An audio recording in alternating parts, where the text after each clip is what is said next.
Class 10 का है जो साइंस का केमिस्ट्री का टॉपिक है रासायनिक अभिक्रिया एवं समीकरण। तो पहला कह रहा है कि Fe प्लस CuSO4 रिएक्शन करके FeSO4 प्लस 2 कॉपर ऊपर दी गई अभिक्रिया है। तो इसमें क्या हुआ, ये आके इसमें जुट गया और कॉपर क्या हो गया, साइड हो गया। तो ये क्या हो गया, ये हो गया विस्थापन अभिक्रिया। कौन सा विस्थापन अभिक्रिया, ये आके इसमें SO4 जोड़ गया और कॉपर साइड हो गया। तो ये कौन सी अभिक्रिया, विस्थापन अभिक्रिया। कॉपर सल्फेट है, ये कॉपर सल्फेट है, ये आयरन सल्फेट है। दोनों मिलकर क्या बने, लोहे ने दूसरे तत्व के कॉपर सल्फेट के विलयन को विस्थापित कर दिया। कॉपर सल्फेट के विलयन को क्या कर दिया, विस्थापित करके विस्थापन अभिक्रिया का निर्माण किया। श्वसन किस प्रकार की अभिक्रिया, तो उपचयन है। श्वसन कैसी अभिक्रिया है, तो उपचयन अभिक्रिया है। श्वसन एक ऊष्माक्षेपी अभिक्रिया। श्वसन कैसा, ऊष्माक्षेपी।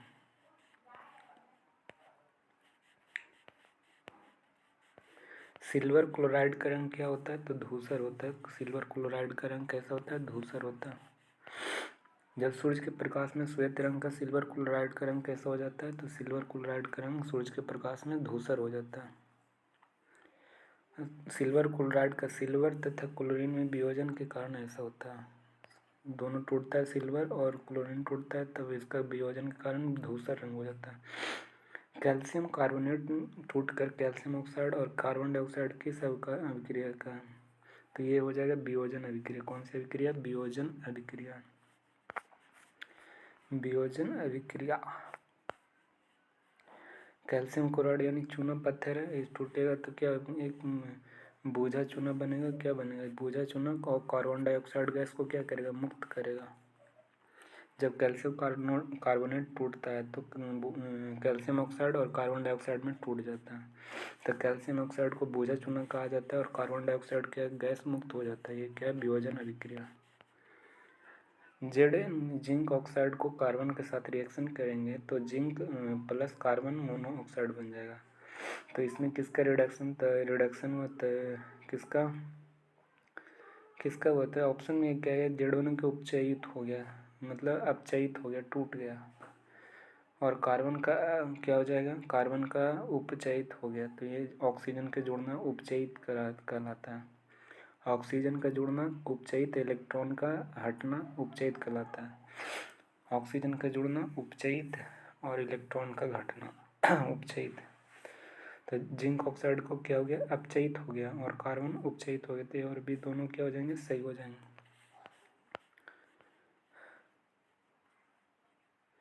कार्बन को क्या हो गया, उपचयित हो गया और जिंक ऑक्साइड अपचयित होकर Zn बन गया, अपचयित हो गया। उपचयित होगा तो ऑक्सीजन का जुड़ना उपचयित है, इलेक्ट्रॉन का घटना उपचयित है, याद रखना। क्या निम्नलिखित में से कौन रेडॉक्स अभिक्रिया है, तो रेडॉक्स अभिक्रिया कौन है, तो रेडॉक्स दोनों तरफ से होता है ना। तो मैग्नीशियम ऑक्साइड और हाइड्रोक्लोरिक अम्ल जब रिएक्शन करेगा तो magnesium chloride plus H2O plus chloride बनता है। तो मैग्नीशियम क्लोराइड इससे जुड़ गया मैग्नीशियम से और H2O मिलकर 2HO और क्लोरीन क्या हो गया, साइड हो गया। ठीक है, तो ये क्लोरीन, तो इसका सही रेडॉक्स अभिक्रिया ऑप्शन सी इसका हो जाए।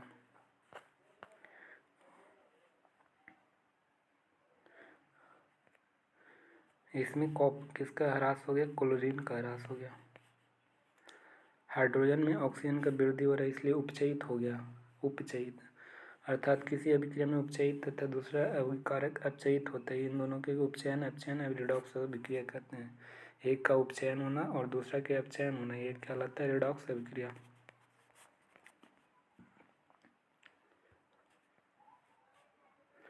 क्रय रासायनिक अभिक्रिया के दौरान किसी पदार्थ में ऑक्सीजन की वृद्धि क्या कहलाता है, तो उपचयन कहलाता है। ऑक्सीजन का वृद्धि उपचयन। और ऑक्सीजन का वृद्धि होगा तो उपचयन, और इलेक्ट्रॉन का घटेगा, इलेक्ट्रॉन का ऑक्सीजन का जुड़ना उपचयन, इलेक्ट्रॉन का हटना उपचयन कहलाता है। जिंक सल्फ्यूरिक अम्ल से अभिक्रिया कराने पर कौन सी गैस निकलती है, जिंक सल्फ्यूरिक अम्ल ZnSO4 से जिंक को सल्फ्यूरिक अम्ल से H2SO4 से रिएक्शन कराएंगे तो कौन सी गैस निकलेगी? तो हाइड्रोजन गैस निकलेगी। ZnH2SO4 से रिएक्शन करवाएंगे तो कौन सी गैस निकलेगी? तो हाइड्रोजन गैस क्या निकल जाएगा? तो ZnSO4 और जिंक सल्फेट बन जाएगा और हाइड्रोजन गैस क्या हो जाएगा? मुक्त हो जाएगा। तो इसका राइट आंसर ये हो जाएगा। देखो Zn सल्फ्यूरिक एसिड से तो हाइड्रोजन गैस मुक्त हो गया। कैल्शियम ऑक्साइड जल से अभिक्रिया करके निर्माण करता है। तो कैल्शियम ऑक्साइड जल से अभिक्रिया करके क्या बनता है? कैल्शियम हाइड्रोक्साइड का निर्माण करता है। कैल्शियम ऑक्साइड जल से अभिक्रिया करके क्या बनता है? Calcium hydroxide. देखो ये कैल्शियम है, जल से रिएक्शन करेगा तो कैल्शियम हाइड्रोक्साइड बनेगा। कैल्शियम ऑक्साइड या बिना हुआ बुझा हुआ चूना को कैल्शियम ऑक्साइड कहते हैं, बुझा हुआ चूना को कैल्शियम हाइड्रोक्साइड कहते हैं, याद रखना। कैल्शियम ऑक्साइड अभिक्रिया करके कैल्शियम हाइड्रोक्साइड बनेगा। कैल्शियम हाइड्रोक्साइड को क्या कहते हैं?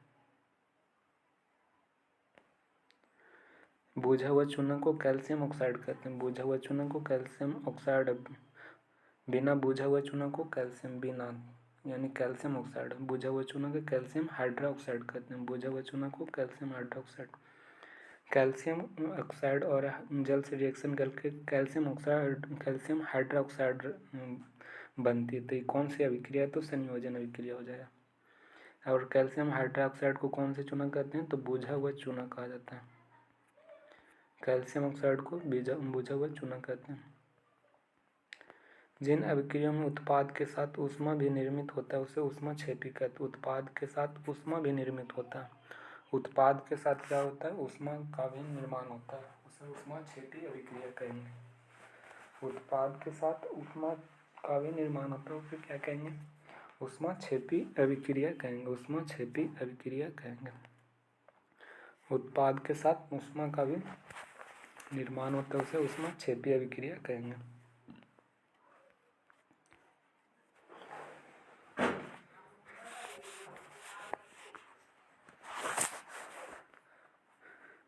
उत्पाद के साथ ऊष्मा निर्मित होता है क्या कहलाता है? ऊष्माक्षेपी अभिक्रिया कहलाएगा।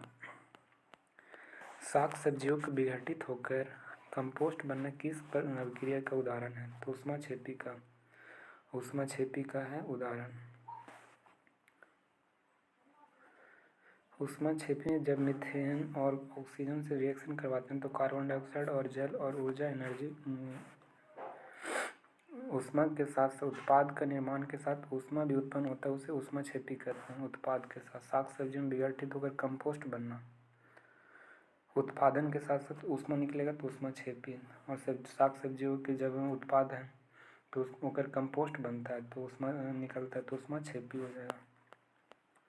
फेरस सल्फेट को गर्म करने पर बनता है तो फेरस सल्फेट गर्म करने पर क्या बनेगा? फेरिक ऑक्साइड बनेगा, सल्फर डाइऑक्साइड बनेगा, सल्फर ट्राइऑक्साइड बनेगा। ये तीनों के तीनों सही है।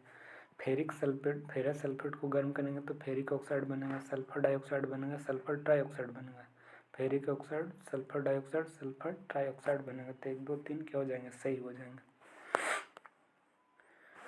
फेरिक सल्फेट को जब हीट देंगे तो फेरिक ऑक्साइड बनेगा, सल्फर डाइऑक्साइड बनेगा और सल्फर ट्राइऑक्साइड बनेगा। फेरिक ऑक्साइड, सल्फर डाइऑक्साइड और सल्फर ट्राइऑक्साइड बनेगा। फेरिक ऑक्साइड को Fe2O3 कहते हैं, सल्फर डाइऑक्साइड को SO2 कहा जाता है, सल्फर ट्राइऑक्साइड को SO3 कहा जाएगा। Ferric oxide Fe2O3। जब फेरस सल्फेट को ऊष्मा देंगे तो फेरिक ऑक्साइड, सल्फर डाइऑक्साइड और सल्फर ट्राइऑक्साइड किस प्रकार की अभिक्रिया आती है? वियोजन है, टूट रहा है तो वियोजन अभिक्रिया हो जाएगा। सूरज के प्रकाश में श्वेत रंग का सिल्वर क्लोराइड डैश का रंग हो जाता है तो ये धूसर हो जाता है। सूरज के प्रकाश श्वेत रंग के सिल्वर क्लोराइड में कैसा हो जाएगा? तो धूसर रंग का हो जाएगा। जब सिल्वर क्लोराइड है सूरज के प्रकाश में 2Ag और क्लोरीन गैस मुक्त हो जाएगा, ठीक है ना। सूरज के जब सिल्वर ब्रोमाइड के सूरज के प्रकाश में रिएक्शन करेगा तो ब्रोमाइड गैस क्या हो जाएगा? मुक्त हो जाएगा। श्याम श्वेत फोटोग्राफ में किस प्रकार के रासायनिक यौगिक का प्रयोग किया जाता है? तो सिल्वर ब्रोमाइड का। श्याम श्वेत फोटोग्राफी में किस रासायनिक यौगिक का प्रयोग किया जाता है? तो श्वेत फोटोग्राफी में सिल्वर ब्रोमाइड का प्रयोग किया जाता है। सिल्वर ब्रोमाइड में सूरज के प्रकाश में किसका श्याम श्वेत में किसका भी सिल्वर ब्रोमाइड का श्वेत फोटोग्राफी में सिल्वर ब्रोमाइड।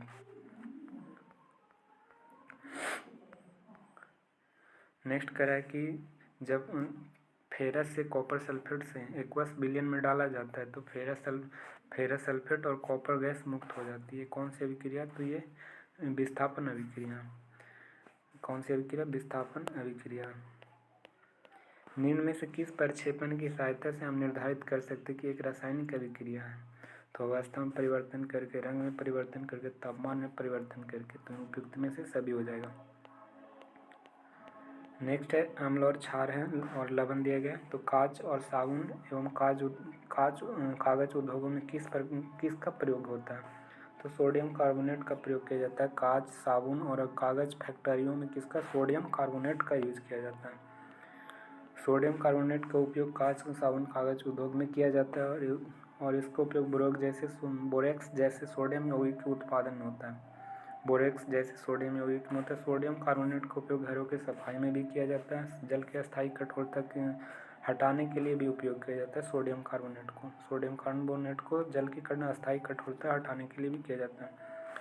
बेकिंग सोडा का सत्य पहचान है। तो इसमें कह रहा है कि इसका उपयोग सोडा अग्निशमक में किया जाता है। बेकिंग सोडा को अग्निशमक में प्रयोग किया जाता है।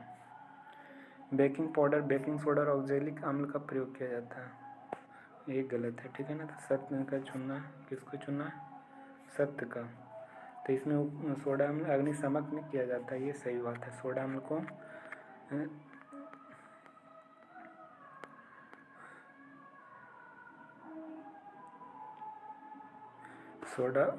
अम्ल को अग्निशमक में उपयोग किया जाता है, ठीक है ना। Sodium bicarbonate plus hydrogen carbon dioxide H2O अम्ल सोडियम लवण। बेकिंग पाउडर बनाने में जो बेकिंग सोडियम, हाइड्रोजन कार्बोनेट और टार्टरिक अम्ल जैसा मंद खाद्य अम्ल का मिश्रण होता है। बेकिंग पाउडर को गर्म किया जाता है तो जल मिलाया जाता है तो क्या हो जाएगा? तो सोडियम बाइकार्बोनेट प्लस हाइड्रोजन और कार्बन डाइऑक्साइड प्लस H2O और अम्ल सोडियम लवण का किसी अम्ल से अभिक्रिया करके कार्बन डाइऑक्साइड के पावरोटी के खमीर में फुलाया जाता है। सोडियम हाइड्रोजन कार्बोनेट भी एंटासिड का एक संघटक जो क्षारीय होने के कारण पेट की अधिकता को उदासीन को राहत पहुंचाता है। Sodium hydrogen carbonate. अपच के उपचार के लिए कौन सी औषधि का प्रयोग किया जाता है? तो एंटासिड का प्रयोग किया जाता है अपच के लिए, एंटासिड का। जैसे सोडियम हाइड्रोजन कार्बोनेट भी क्या है? तो एंटासिड एसिड है। निम्नलिखित में से वाक्यों का विचार कीजिए।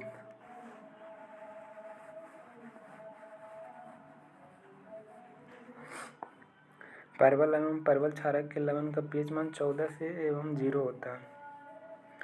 परवल अम्ल एवं परवल क्षारक के लवण के पीएच मान कितना होता है? 14 एवं 0 होता है। 14 एवं 0 होता है। परवल अम्ल एवं परवल क्षारक के लवण के पीएच मान 14 एवं 0 होता है। कठोर जल को मृदु करने के लिए सोडियम कार्बोनेट का प्रयोग किया जाता है।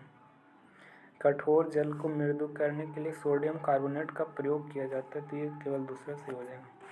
कठोर जल को मृदु के लिए सोडियम कार्बोनेट का प्रयोग किया जाता है। कठोर जल को मृदु करने के लिए सोडियम कार्बोनेट का प्रयोग किया जाता है। कठोर जल को मृदु करने के लिए सोडियम कार्बोनेट का प्रयोग किया जाता है। केवल 2 सही है। कौन सही है? केवल 2 सही है। कठोर जल को मृदु करने के लिए सोडियम कार्बोनेट का प्रयोग किया जाता है। केवल 2 सही है। कठोर जल को मृदु करने के लिए सोडियम कार्बोनेट का प्रयोग किया जाता है, ये सही है। कठोर जल को मीठा बनाने के लिए किसका? सोडियम कार्बोनेट का प्रयोग करते हैं। जठर रस का पीएच मान 1.2 होता है। नींबू रस के 2.2 होता है। शुद्ध जल के 7 होता है और रक्त का 7.4 होता है। मिल्क ऑफ मैग्नीशिया के पीएच मान 10 होता है और सोडियम हाइड्रोक्साइड के 14 होता है।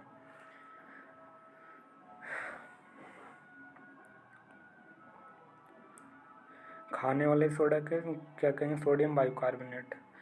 और धोने वाला सोडियम को सोडियम कार्बोनेट कहते हैं। इसे कांच, साबुन, कागज उद्योग में बोरोक जैसे सोडियम यौगिक के उत्पादन में किया जाता है। जठर रस का पीएच मान 1.2, नींबू का कितना? 2.2, शुद्ध जल 7.4, रक्त का 7.4, शुद्ध जल 7, milk of magnesia 10, sodium hydroxide यानी सोडियम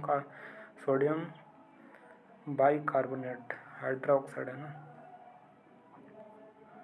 सोडियम हाइड्रोक्साइड के pH मान 14, मिल्क ऑफ मैग्नीशिया के 10।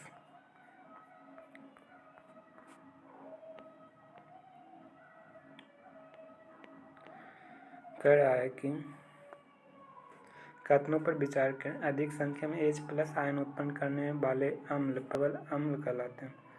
H+ आयन उत्पन्न करने वाले अम्ल क्या कहलाते हैं? परवल अम्ल कहलाते हैं। कम H+ आयन उत्पन्न करने वाले अम्ल दुर्बल अम्ल कहलाएंगे।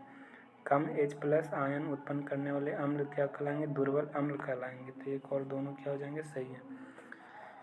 H+ आयन उत्पन्न करने वाले अम्ल परवल अम्ल कहलाते हैं। कम H+ आयन उत्पन्न करने वाले अम्ल दुर्बल अम्ल कहलाते हैं। जिप्सम को कितने केल्विन तापमान पर गर्म करने पर यह जल के अणुओं को त्याग कर प्लास्टर ऑफ पेरिस बनाते हैं? तो 373। जिप्सम को 373 केल्विन पर गर्म करेंगे तो ये प्लास्टर ऑफ पेरिस बन जाएगा। जिप्सम को 373 ये जिप्सम CSO4 इंटू 2H2 होता है और CSO4 ½ H2 plaster of Paris. जब जल से रिएक्शन करेंगे 373 केल्विन पर तो ये प्लास्टर ऑफ पेरिस जिप्सम बन जाएगा। pH स्केल के संदर्भ में कथनों पर विचार करना। इसमें समानता 0 से 14 pH ज्ञात हो सकते हैं। सही है। किसी भी उदासीन विलयन का pH मान 7 होता है। ये सही है। किसी विलयन में हाइड्रोनियम आयन की सांद्रता जितना अधिक होता है pH मान उतना ही क्या होगा? हाइड्रोनियम आयन की सांद्रता जितना अधिक होगा pH उतना ही अधिक होगा। तो ये गलत हो जाएगा ना। तो इसका राइट आंसर कौन हो जाएगा? 1 और 2 हो जाएगा। हाइड्रोनियम आयन की सांद्रता जितना अधिक होगा pH मान उतना ही कम हो जाएगा। ठीक है ना। तो ये 1 और 2 सही हो जाएगा। 1 और 2।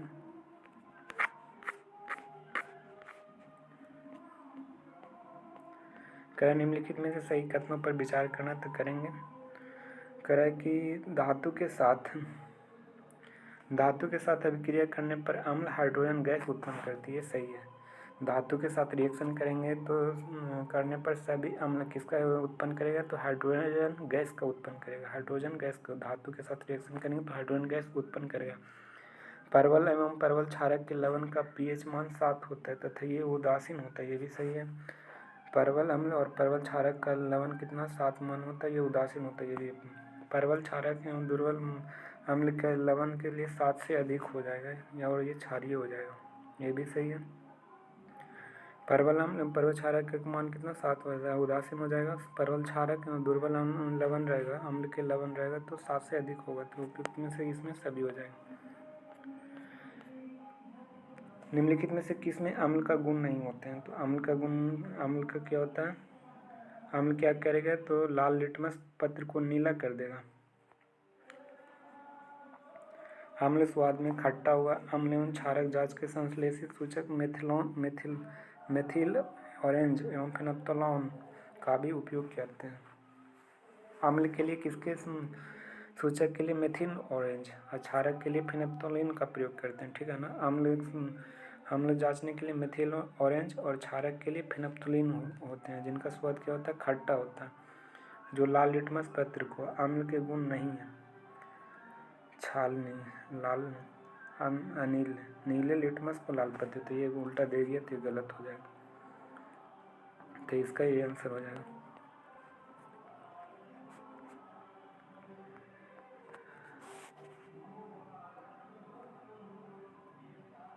किसका उपयोग कागज की फैक्ट्री में या लॉन्ड्री एवं पीने वाले पानी के लिए जीवाणु मुक्त करने के लिए किया जाता है? तो सोडियम कार्बोनेट का किसका? कैल्शियम ऑक्साइड क्लोराइड को। कैल्शियम ऑक्साइड विरंजक चूर्ण, कैल्शियम शुष्क बीजक, कैल्शियम हाइड्रोक्साइड, कैल्शियम विरंजक चूर्ण का कैल्शियम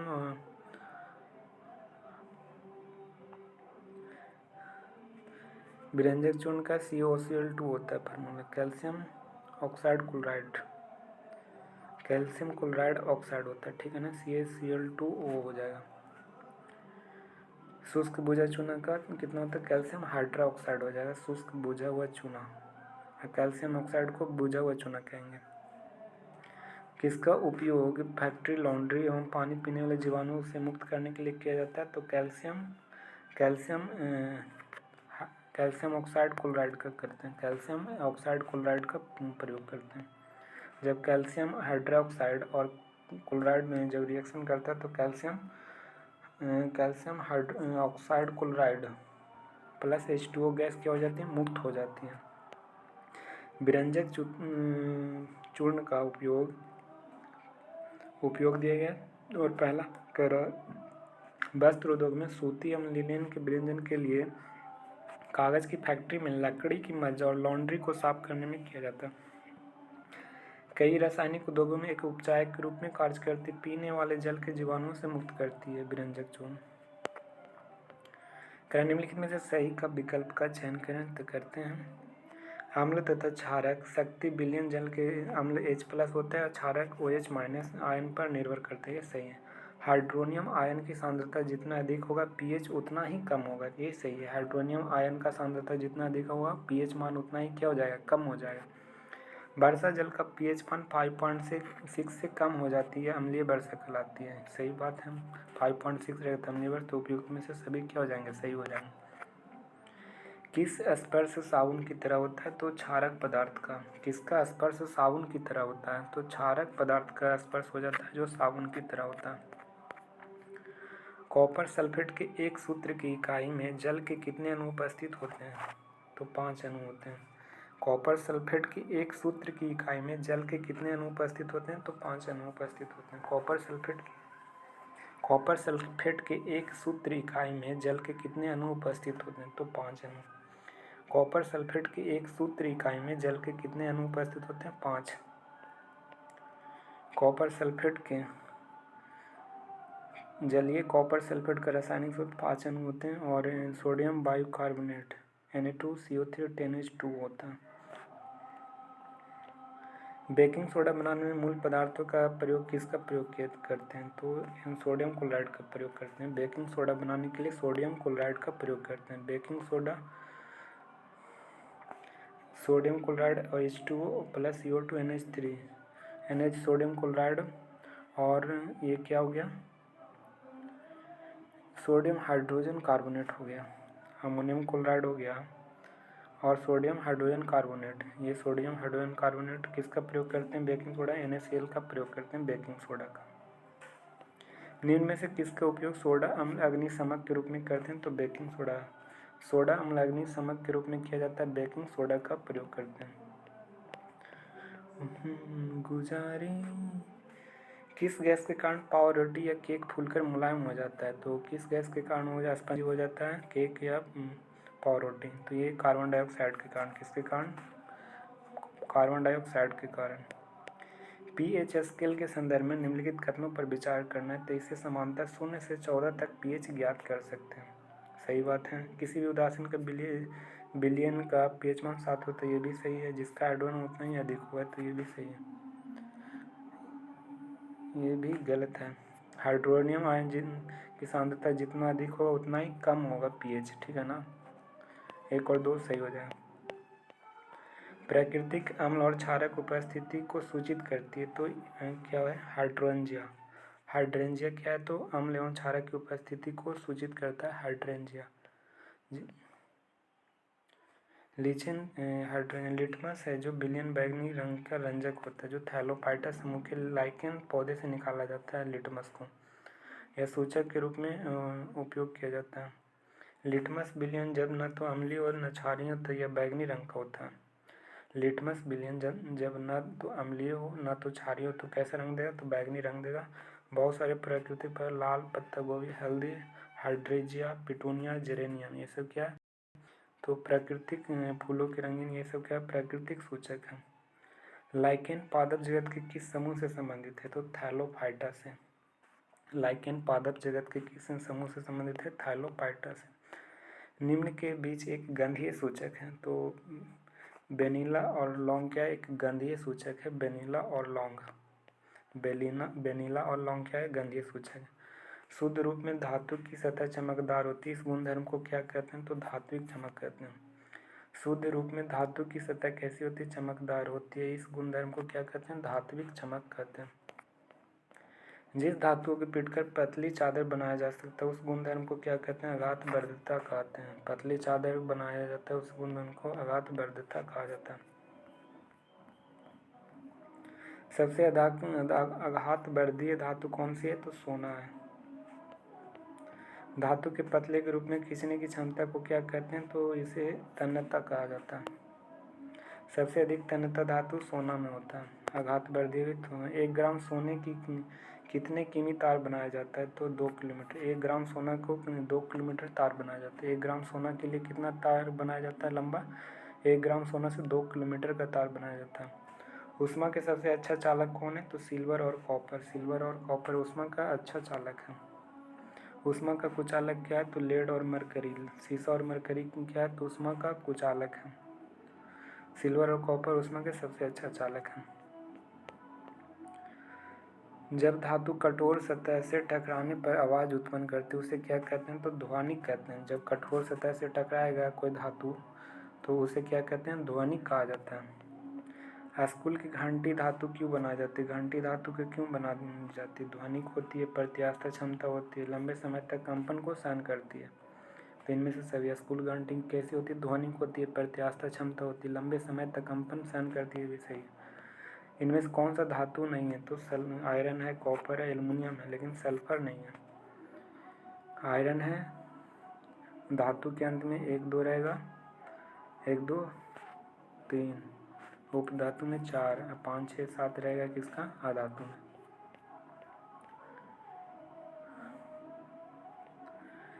इनमें से कौन अधातु है? तो कार्बन 2 4 ये धातु है। ऑक्सीजन 2 6 कौन सा धातु नहीं है? तो ये 4 2 4 हो गया। हाइड्रोजन क्या गैस हो जाएगा ना, तो ये धातु हो गया। मैग्नीशियम कितना होता है? 12 2 8 8 2 10 ये क्या? मैग्नीशियम धातु है। ऑक्सीजन का 2 6 तो कितना होना चाहिए?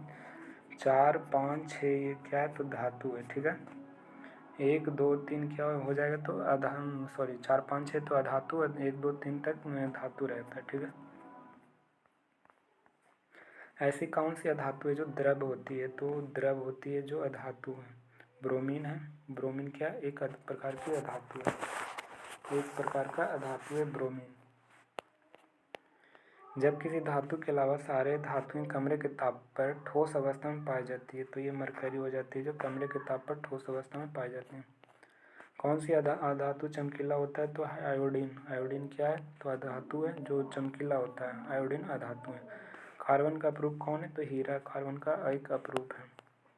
सबसे कठोर प्राकृतिक पदार्थ कौन है? तो हीरा हो जाएगा सबसे कठोर प्राकृतिक पदार्थ। चाकू को से आसानी से काटा जा सकता है तो इसमें लिथियम सोडियम पोटेशियम सभी को चाकू से आसानी से काटा जाता है। Lithium sodium potassium. ऐसे धातु ऑक्साइड जो अम्ल तथा क्षारक दोनों से रिएक्शन करके लवण तथा जल प्रदान करते हैं उसे कहते हैं उभयधर्मी। ऐसे धातु ऑक्साइड जो अम्ल तथा क्षारक दोनों से रिएक्शन करके लवण तथा जल प्रदान करते हैं उसे क्या कहते हैं? उभयधर्मी ऑक्साइड कहते हैं। अम्ल क्षारक दोनों से रिएक्शन करके लवण जल देगा तो वह क्या हुआ? उभयधर्मी ऑक्साइड हुआ। कौन सी धातुएं ठंडे जल के साथ रिएक्शन करती है? तो सोडियम और पोटेशियम। सोडियम और पोटेशियम ठंडे जल के साथ तेजी से रिएक्शन करती है। सोडियम और पोटेशियम एक्वस सोल्यूशन और सभी देते हैं। देखो सोडियम को जल से ठंडे जल से रिएक्शन कराएंगे तो पोटेशियम पोटेशियम ऑक्साइड बनेगा और हाइड्रोजन गैस मुक्त करेगा। सब हाइड्रोजन गैस मुक्त करेगा। ठीक है ना, जल से विक्रिया सोडियम पोटेशियम हाइड्रोजन गैस मुक्त करेगा। ऐसी धातु जो अत्यंत अधिक ताप पर ऑक्सीजन के साथ अभिक्रिया नहीं करते हैं तो चांदी और सोना है। ऑक्सीजन के साथ रिएक्शन नहीं करते हैं चांदी और सोना। निम्न में कौन ठंडे जल से तेजी से? तो पोटेशियम और सोडियम। सोडियम पोटेशियम ठंडे जल से रिएक्शन करते हैं। जल के साथ डैश की अभिक्रिया धीमी होती है तो कैल्शियम का। कैल्शियम का क्या होता है? जल के साथ धीमी अभिक्रिया करती है कैल्शियम के साथ। कौन सी धातु शीतल जल के साथ अभिक्रिया नहीं करता परंतु गर्म जल के साथ अभिक्रिया करता है? तो मैग्नीशियम। मैग्नीशियम क्या है? सोडियम पोटेशियम ठंडे जल से, लेकिन मैग्नीशियम क्या है? तो गर्म जल से ये रिएक्शन करेगा। मैग्नीशियम गर्म जल से रिएक्शन करेगा मैग्नीशियम। वह धातुएं जो जल के साथ बिल्कुल अभिक्रिया नहीं करता है तो सिल्वर तथा गोल्ड, आयरन तथा कॉपर। आयरन तथा कॉपर करेगा, लेड तथा कॉपर, सीसा और कॉपर और सिल्वर गोल्ड, ये दोनों क्या है, ए और बी दोनों क्या है, अभिक्रिया नहीं करेगा, सिल्वर गोल्ड लेड कॉपर। वह धातु जो भूपट्टी में स्वतंत्र अवस्था में पाया जाता है तो ये क्या है, सोना, सोना हो जाएगा, सोना चांदी प्लेटिनम। भूपट्टी में स्वतंत्र रूप से अवस्था है तो सोना भी रहेगा, चांदी भी रहेगा और प्लेटिनम, ये सब भूपट्टी में स्वतंत्र रूप से रहेगा। चांदी के वस्तु में कुछ दिन खुली वायु में छोड़ने पर काली हो जाने के कारण क्या है, इसका कारण, तो चांदी काला होते हैं सिल्वर सल्फाइड के कारण, चांदी काला होती है किसके कारण, सिल्वर सल्फाइड के कारण काला हो जाता है। लोहे का जंग लगने से कैसे बचाया जा सकता है, तो लोहे के जंग से लगने के लिए पेंट करके, ग्रीज लगाकर या सत लेपन करके उपयुक्त में से सभी हो जाएगा, ठीक है। शुद्ध सोना कितने कैरेट का होता है, तो 24 कैरेट का होता है शुद्ध सोना। भारत में आभूषण बनाने के लिए कितने कैरेट सोना का उपयोग होता है, तो 22 कैरेट का। भारत में आभूषण बनाने के लिए 22 कैरेट का सोना उपयोग किया जाता है। सोना को कठोर बनाने के लिए कौन सी धातु मिलाया जाता है, तो चांदी और तांबा, चांदी और तांबा जो सोना को कठोर बनाने के लिए मिलाया जाता है। विद्युत तारों के प्रेस पर वेल्डिंग के लिए उपयोग किया जाता है, तो टीन और शीशा। विद्युत तारों को प्रेस पर वेल्डिंग करने के लिए टीन और शीशा का उपयोग किया जाता है। विद्युत तारों को वेल्डिंग करने के लिए किसका उपयोग करती है, तो टीन और शीशा का। अब इसी के साथ कार्बन और उसके यौगिक के बारे में पढ़ना है। भूपट्टी में खनिजों में कार्बन की मात्रा कितनी है भूपट्टी में, तो 0.02% है, 0.02% है कार्बन की मात्रा। कार्बन की बाहरी कोश में इलेक्ट्रॉनों की संख्या कितनी होती है, तो 2 और 4, तो इसका 4 हो जाएगा बाहरी इलेक्ट्रॉन। ऑक्सीजन के दो परमाणुओं के बीच कितने अबंध पाए जाते हैं, तो दो, ऑक्सीजन के बीच कितने, तो 2 परमाणु अबंध पाए जाएंगे। ऑक्सीजन के 2 परमाणुओं के बीच में 2 परमाणु अबंध। नाइट्रोजन के अणु में कितने सहसंयोजक बॉन्ड पाए जाते हैं, तो नाइट्रोजन N2 ये प्लस, तो टोटल कितना हो जाएगा, 3 वो बॉन्ड पाए जाते हैं। नाइट्रोजन के एक अणु में नाइट्रोजन के 3 इलेक्ट्रॉन देता है। नाइट्रोजन देखो 2, नाइट्रोजन का कितना होता है 7, तो 2 और 5, तो इसका कितना देगा, सहसंयोजक जुड़ेगा कितना, 3 बॉन्ड, तो ये 3 हो गया, ठीक है ना। दो परमाणुओं के बीच में इलेक्ट्रॉन का एक युग्म साझेदारी द्वारा बनाने वाले अबंध क्या कहलाते हैं, तो सहसंयोजन। जो दो परमाणुओं के बीच में इलेक्ट्रॉन का एक युग्म की साझेदारी द्वारा बनाने वाले अबंध क्या कहलाते हैं, तो सहसंयोजी बॉन्ड कहलाते हैं। सहसंयोजी बॉन्ड कहलाते हैं जो दो परमाणुओं के बीच में इलेक्ट्रॉन का एक युग्म साझेदारी द्वारा बनते हैं। इलेक्ट्रॉन का एक युग्म साझेदारी द्वारा बनते हैं वह सहसंयोजी बॉन्ड कहलाते हैं।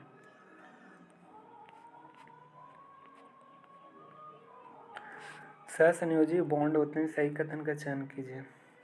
इनके अणुओं के भीतर परवल अबंध होते हैं। इनके अणुओं के बीच में क्या होते हैं, भीतर परवल अबंध होते हैं। इनका अंतर आणुक बल क्या होते हैं, कमजोर होते हैं। सहसंयोजी बॉन्ड का अंतर आणुक बल क्या होते हैं, कमजोर होते हैं। भीतर परवल अबंध होते हैं। इसका क्वथनांक गलनांक क्या होते हैं, कम होते हैं, ये भी सही है। विद्युत कुचालक होते हैं, इंपॉर्टेंट पॉइंट है सभी। सहसंयोजी बॉन्ड होते हैं जो क्या होते हैं, तो परवल अणुओं के भीतर में परवल अबंध होते हैं। अंतर आणुक बल क्या होते हैं, कमजोर होते हैं। इसका क्वथनांक एवं गलनांक क्या होते हैं, सहसंयोजी का कमजोर होते हैं। यौगिक विद्युत का क्या हो जाता है, तो कुचालक हो जाती है। तो इनमें से सभी सही हो जाएगा। अंतराणुक बल कमजोर, भीतरी बल अबंध होता है, क्वथनांक एवं गलनांक कम, विद्युत का कुचालक होता है सहसंयोजी बल। हीरे में कार्बन के प्रत्येक परमाणु कार्बन के 4 अन्य परमाणुओं से अबंधित होता है, जिसे क्या कहते हैं, त्रिआयामी कहा जाता है। हीरे का कार्बन के प्रत्येक परमाणु कार्बन के 4 अन्य परमाणुओं से अबंधित होता है, जिसे क्या कहते हैं, त्रिआयामी कहा जाता है, त्रिआयामी। ग्रेफाइट में कार्बन के परमाणुओं के कार्बन के 3 अन्य परमाणुओं के साथ एक ही तल में होते हैं, जिससे कैसी संरचना होती है, षटकोणीय। ग्रेफाइट में अष्टकोणीय होते हैं, षटकोणीय यानी 6 कोण होते हैं ग्रेफाइट में। और हीरा में कितना, त्रिआयामी संरचना होती है। हीरा में त्रिआयामी, ग्रेफाइट में 6 कोणीय होती है। निम्नलिखित में से गलत कथन को चुनना है। तो हीरा और ग्रेफाइट कार्बन का अप्रूप है। हीरा सबसे कठोर पदार्थ है। हीरा संरचना त्रिआयामी जबकि ग्रेफाइट षटकोणीय होते हैं। तो ये सही है। हीरा विद्युत का सुचालक है, ये नहीं। ग्रेफाइट विद्युत, हीरा विद्युत का सुचालक, जबकि विपरीत ग्रेफाइट क्या है? ग्रेफाइट विद्युत का कुचालक है।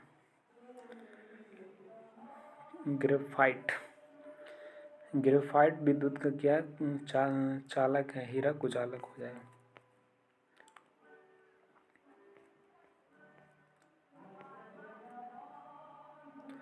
ग्रेफाइट विद्युत का सुचालक है, इसलिए गलत हो गया, ठीक है ना वो।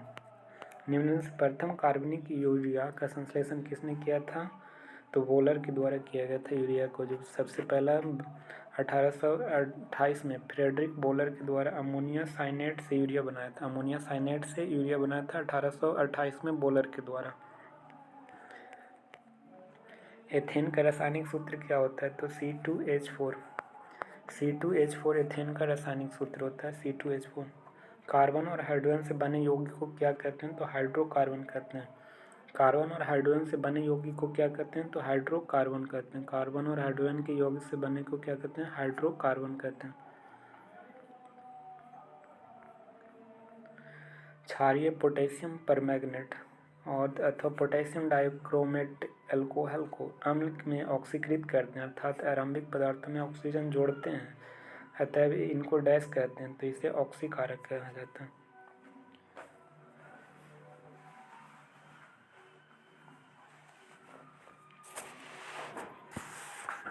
क्षारीय पोटेशियम परमैंगनेट अथवा पोटेशियम डाइक्रोमेट एल्कोहल को अम्ल में ऑक्सीकृत करते हैं, अर्थात ये आरंभिक पदार्थों में ऑक्सीजन जोड़ते हैं, अतएव इनको क्या कहते हैं? ऑक्सीकारक कहते हैं। क्षारीय पोटेशियम परमैंगनेट अथवा पोटेशियम डाइक्रोमेट एल्कोहल को अम्ल के साथ ऑक्सीकृत करते हैं, तो ये आरंभिक पदार्थों में ऑक्सीजन जोड़ते हैं, अतएव इनको क्या कहते हैं? ऑक्सीकारक कहते हैं। इन्हें ऑक्सीकारक कहते हैं। संकलन अभिक्रिया में पैलेडियम तथा निकेल जैसे उत्प्रेरकों की उपस्थिति में असंतृप्त हाइड्रोकार्बन को जोड़कर क्या बनाया जाता है? तो इसे संतृप्त बनाया जाता है। पैलेडियम अथवा निकेल जैसे उत्प्रेरकों की उपस्थिति में असंतृप्त हाइड्रोकार्बन को संतृप्त हाइड्रोकार्बन बनाया जाता है, ठीक है। संतृप्त हाइड्रोकार्बन वायु में जलकर किस प्रकार की ज्वाला उत्पन्न करती है? तो स्वच्छ ज्वाला उत्पन्न करती है। संतृप्त हाइड्रोकार्बन है जो वायु में जलाकर किस ज्वाला उत्पन्न करती है? तो स्वच्छ ज्वाला उत्पन्न करती है। असंतृप्त हाइड्रोकार्बन वायु में जलाकर किस प्रकार की ज्वाला है? तो स्वच्छ काले धुएं वाली पीली ज्वाला।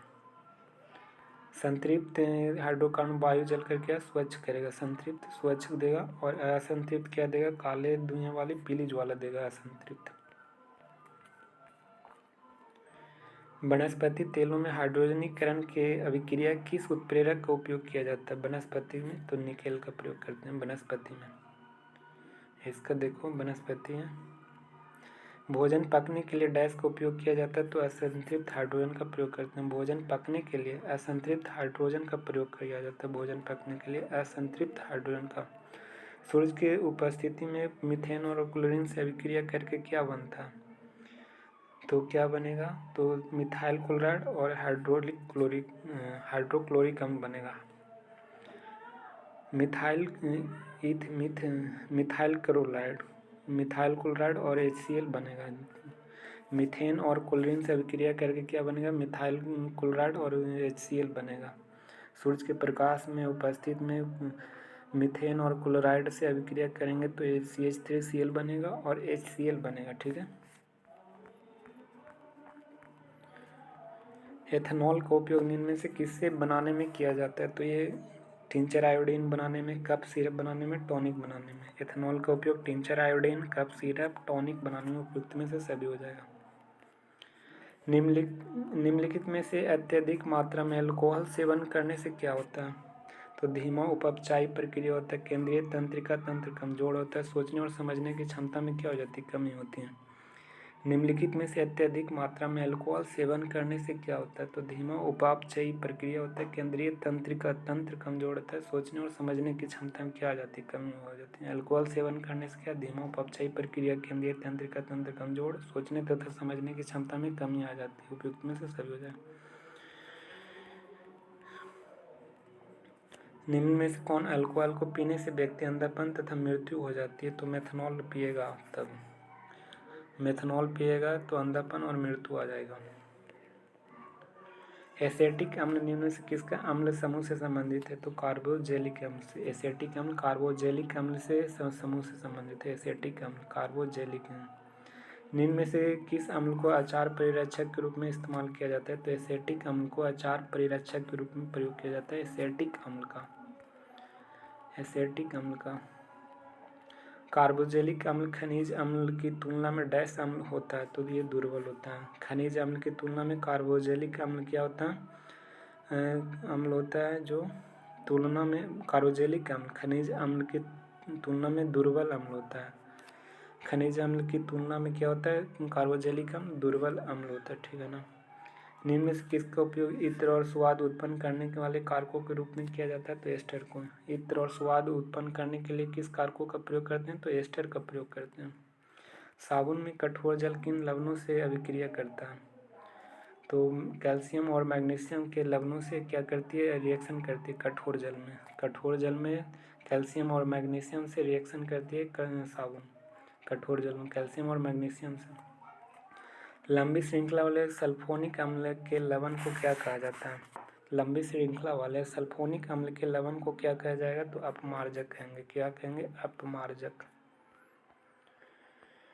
करा निम्नलिखित में से कौन सा कथन गलत दिया गया? गलत को चुनना है। तो गलत करा सिराएं रुधिर हृदय से शरीर के विभिन्न अंगों तक ले जाती है, गलत है। शरीर से हृदय की ओर ले जाती है सिराएं, जबकि धमनियाँ क्या करती है?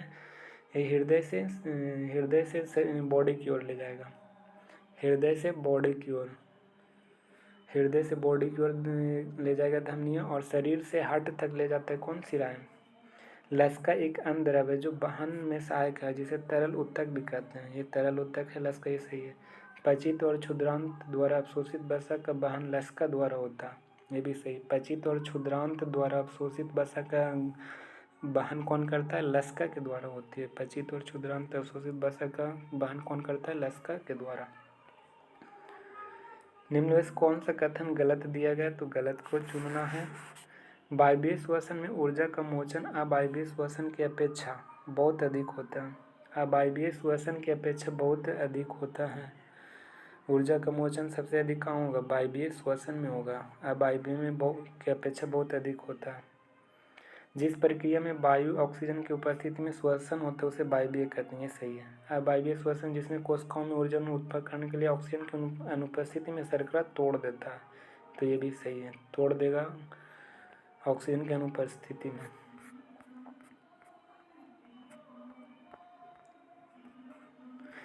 निम्न में सही कथन चुनें। रुधिर क्या एक तरल संयोजी उत्तक है जो रुधिर में एक तरल माध्यम होता है जिसे प्लाज्मा कहा जाता है। इसे कोशिकाएं निलंबित होती हैं।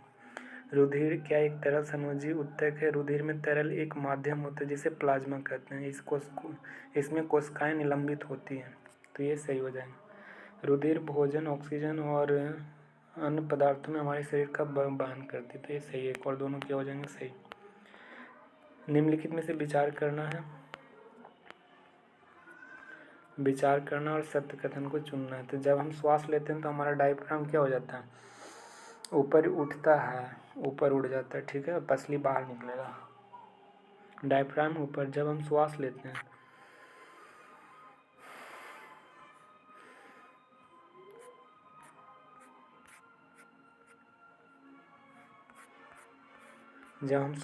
हैं तो डायफ्राम ऊपर उठता है। कुपिका एक सतह से उपलब्ध कराती है जो गैसें को विनिमय हो सकता है, सही है। कुपिकाएं रुधिर वाहिका और रुधिर कुपिका वायु से ऑक्सीजन से लेकर शरीर के सभी कोशिकाओं तक पहुंचाती है। तीनों के तीनों क्या हो जाएंगे? सही हो जाएंगे। निम्न में से कौन विषम पोषी जीव का उदाहरण नहीं है? तो शैवाल, ईस्ट, मशरूम, कवक, ये सब क्या है? तो विषम पोषी जीव का उदाहरण है। लेकिन शैवाल क्या है? विषम पोषी जीव का उदाहरण नहीं है शैवाल। ईस्ट, मशरूम, कवक क्या है? तो विषम पोषी जीव का उदाहरण है। शैवाल विषम पोषी है। फफूंदी, ईस्ट, विषम कवक आदि कवक विषम पोषी जीव का उदाहरण है।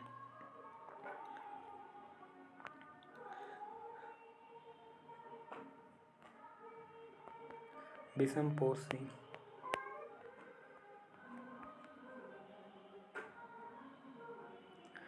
लार में भी एक एंजाइम होता है जिसे लार एमिलेस कहते हैं। यह मंड जटिल अणुओं के सरल श्रृंखला में खंडित करता है, तो ये सही है।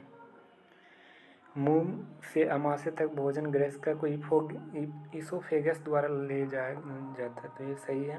क्षुद्रांत आहार नाल का सबसे छोटा भाग है, ये सबसे छोटा भाग नहीं है, इसका भी 10 मीटर लंबाई होता है। घास खाने वाले शाकाहारी में सेल्यूलोज पचाने के लिए लंबी क्षुद्रांतों की आवश्यकता होती है, तो ये सही है। तीनों के तीनों सही है, 1 2 4 है, इसका आंसर कौन हो जाएगा? ये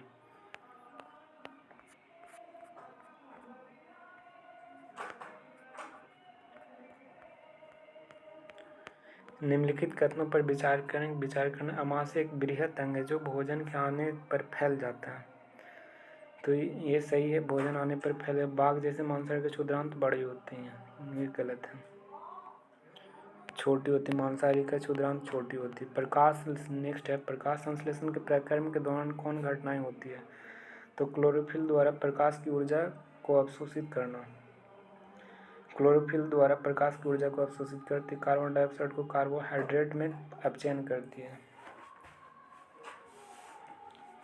कार्बोहाइड्रेट के द्वारा क्या होता है?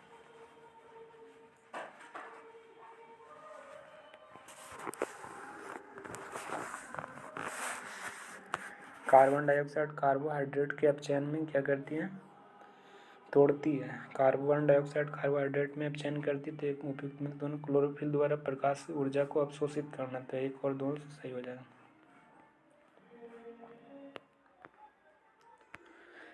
सही कथनों पर विचार करना। तो रंध्रों में गैसों का क्या होता है? आदान प्रदान के साथ इन रंध्रों में पर्याप्त मात्रा में जल की भी हानि नहीं होती है। जल के आदान प्रदान से पर्याप्त मात्रा में जल की हानि नहीं होगा, ये गलत बात है। नाइट्रोजन का एक आवश्यक तत्व है जिसका उपयोग प्रोटीन तथा अन्य यौगिक संश्लेषणों में किया जाता है, ये सही है। नाइट्रोजन एक आवश्यक तत्व है जिसका उपयोग प्रोटीन तथा यौगिक संश्लेषण में किया जाता है। अमीबा कोशिकीय सतह से उंगली जैसी अस्थायी प्रवर्ध की मदद से भोजन ग्रहण करती है। उंगली जैसी अस्थायी प्रवर्ध की मदद से भोजन ग्रहण करती है, तो 2 और 3 क्या हो जाएंगे? सही हो जाएंगे। निम्नलिखित में से कौन कथन सही है? तो जब हम हमारा श्वास अंदर लेते हैं हमारी पासलियाँ ऊपर उठती है और हमारा डायफ्राम चपटा हो जाता है, तो ये सही है। श्वास लेंगे तो डायफ्राम में क्या हो जाएगा? चपटा, यानी ऊपर उठ जाएगा, पसलियाँ भी ऊपर उठ जाएगा। मानव श्वसन में वर्णक हेमोग्लोबिन है जो ऑक्सीजन के लिए एक अच्छा बंधुता रखता है, एक के लिए उच्च बंधुता रखता है। यह वर्णक लाल आरबीसी में उपस्थिति होती है, तो यह आरबीसी में उपस्थिति सही है। कार्बन डाइऑक्साइड जल से अधिक विलेय होती है। कार्बन डाइऑक्साइड है जो किससे? जल से अधिक विलेय होती है, जल से अधिक विलेय होती है, इसलिए इसका परिवहन हमारे रुधिर में विलेय अवस्था में होता है, तो ये सही है। जल से अधिक विलेय होता है कार्बन डाइऑक्साइड, और ये परिवहन